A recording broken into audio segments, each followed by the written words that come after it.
I'm going to talk to you today about reading a fingering chart. And you should be able to see this slideshow with me also in the video in the corner. And I'll be showing you in person as well if you're a student in my class. So let's just talk about the fingering system. When you're looking at a fingering chart, you're only seeing the buttons for the most part that you're going to be using. So, like on flute, we're skipping this button and our index finger goes on a second button.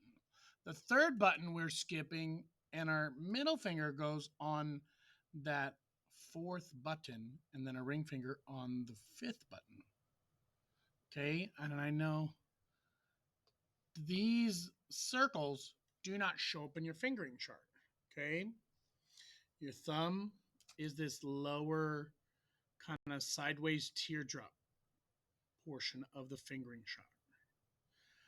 So, looking at this fingering chart, anytime you see for clarinet, flute, clarinet, alto, tenor, sax, trumpet, French horn, baritone, tuba, you will see circles that are either not filled in or circles that are filled in.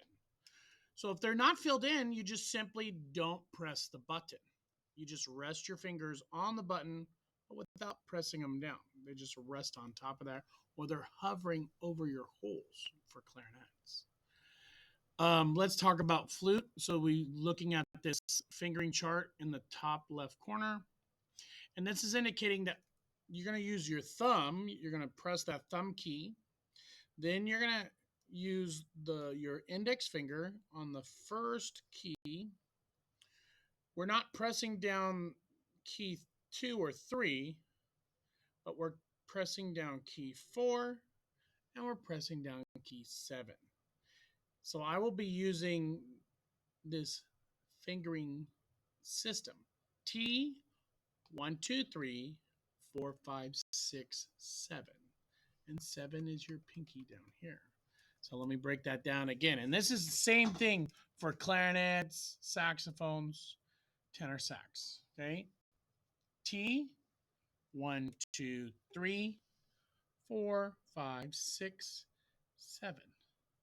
So take some time and really just get familiar with all of those buttons and you can press it down. So for clarinet, it's T, 1, 2, 3, 4, 5, 6, 7.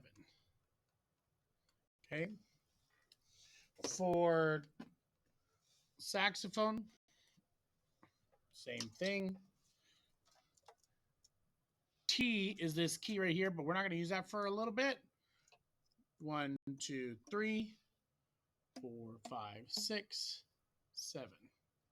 And I'll let you know if you use this other pinky in your left hand, okay?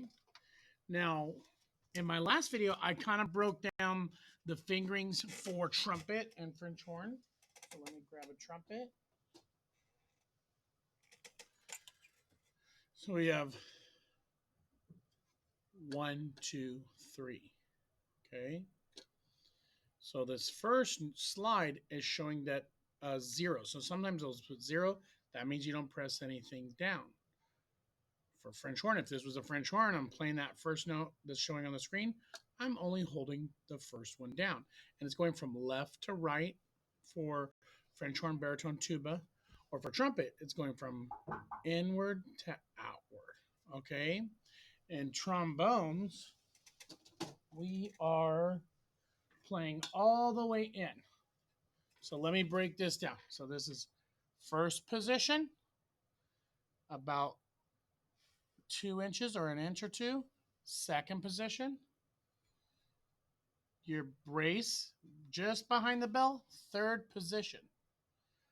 This part we're going to move out so that these ends are just past the bell. That's fourth position. A little bit farther is fifth position.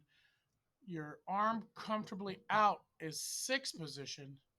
And then stretching is seventh position. Okay. And that is going to break down my quick video on reading a fingering chart and the positions for trombone. Now we'll get to bells and bass guitar very soon, and I'll do it in person. All right, thank you for watching, and I'll help you in class. Bye bye.